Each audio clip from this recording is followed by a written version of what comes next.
Di mana kini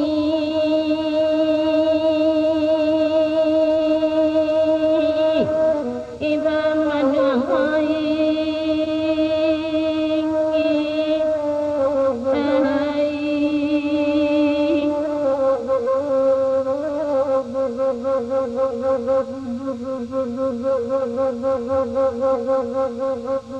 jika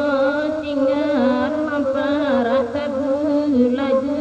nanah tada ulunya itu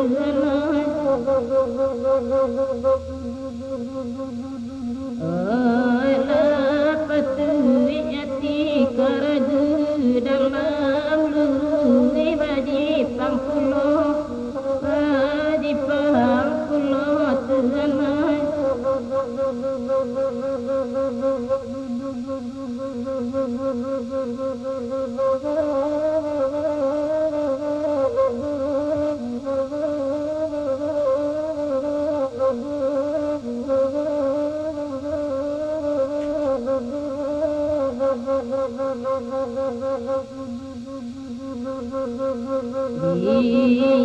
Ilekam parang sikap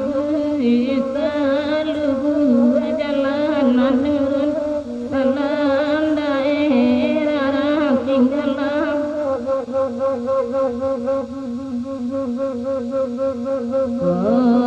mungkin janjinan dahulu ayam atau baru jam turun di badan suram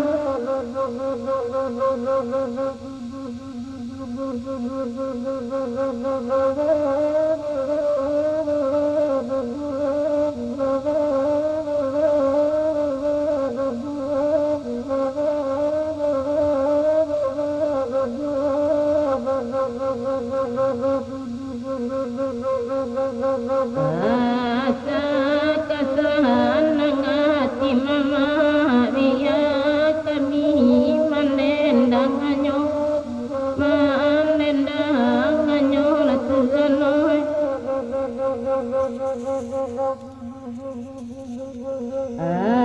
ayananda lamingo tapa mama nyai madadiyo di manyo kini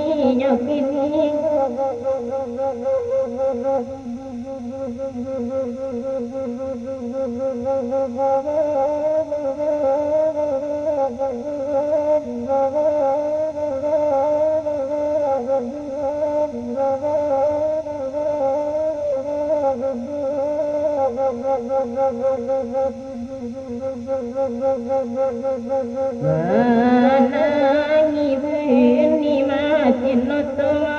anakira nandi singgalang raguren dinyo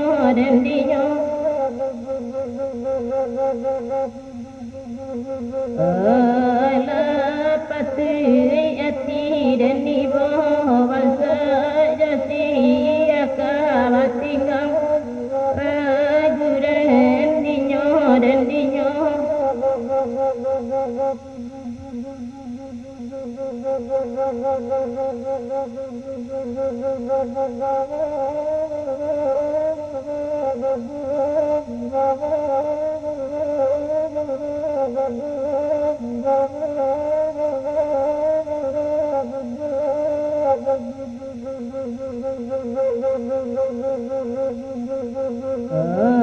batanang lama madudu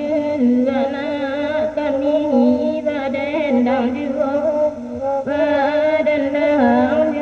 latuganay labat tahun carai dulu saja ia terasa juga di mana kini lah kini